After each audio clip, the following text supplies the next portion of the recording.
Anong tawag sa bisikletang iisa ang gulong? Unicycle. Aba. Ay, Rodfield. Ano naman ang tawag sa unicycle na walang gulong? Ha? Meron ba nun? Meron. Nakahanap ako. Saan? Ito ang unicycle gyro. At umaandar ito kahit walang gulong. Naimbento ito noong 2009. Hindi pedal ang nakikita natin, kundi apakan ng paa.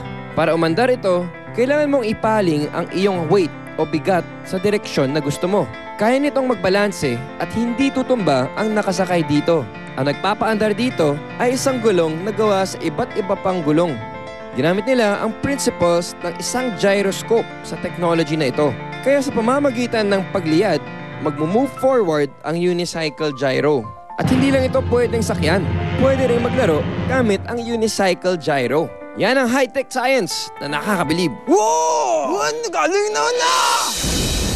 Dito sa atin, meron din tayong transportation of the future.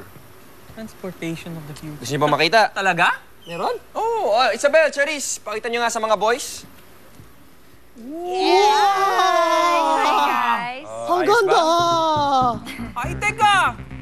Hi, boys. Okay ba tong paandar namin? Okay na okay. Okay na ako. Isabel, ba? ano ba yan? Paliwanag niyo naman sa amin, please. Okay, ito ang battery-operated, self-balancing human transporter ng Segway. Okay ba? Yan. Tulad ng unicycle gyro, may 5 electronic gyroscopes na nagpapatakbo dito. Ang iyong weight at kung saan mo ilalagay ito, yan yung magdedetermine ng direksyon Oo, tinan ng mo. Segway. Uy, pa-experience naman na! Pasok try nyo. Halika, dali. Experience! Excited ako! Dahan-dahan lang. Ayan. Ayan. Balanse yung Ayan. weight mo eh. Sige, go. Remember. Try mo yan. Ayan! O, tingin. Ano ba to? Ayun. Oo. Galaw-galaw naman. Pero teka lang, meron pang kasama ang ating mga girls. Huh? Oo, meron pa. Saan? Hindi lang transportation of the future ang dala nila. Ano pa? Oo, ito naman ang shoe of the future. Shoe of the future. Ayun na. Wow! Yan. Ang tawag dyan, future. Galing ah! Ito, ang tawag dito ay ang jumping stilts ng Power Riser. Ayan. Wow! Talagang Awesome! You're so carefree. Wow! Parang robot ang dating niya. Oo.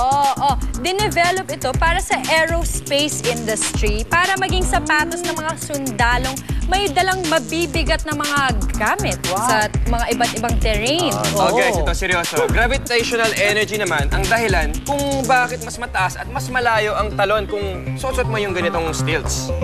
Nga, talon ka mataas?